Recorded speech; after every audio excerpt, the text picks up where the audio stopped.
Border में पुराना पुल के पास मैं इधर व्हीकल चेक कर रहा हूँ। हमारे पास police and task force everything police इधर है। मैं अभी आज एक पोस्ट आया सोशल मीडिया में, वो रॉन्ग है।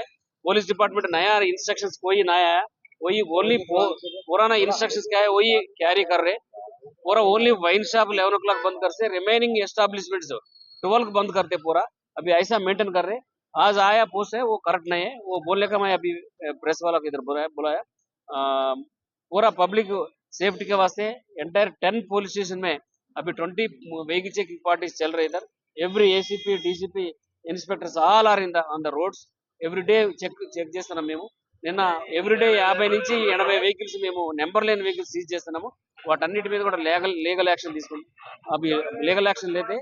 अभी पूरा पब्लिक मैं रिक्वेस्ट कर रहा हूँ पुलिस को कोऑपरेशन करके अभी पब्लिक पीस के वास्ते, ये लॉ एंड ऑर्डर कंट्रोल के वास्ते एवरीवन सपोर्ट कर रहे हैं। अभी ये पूरा ओनली एवरीडे नाइट 12 o'clock बंद करते, पूरा ओनली वाइन शॉप 11 o'clock बंद करते। पूरा ऑल एस्टेब्लिशमेंट ओनली 12 o'clock है। 12 बिफोर 12 होटल पान शॉप पूरा पूरा 12 को बिफोर 12 क्लोज करना पड़ेगा। क्लोज कर। ओके।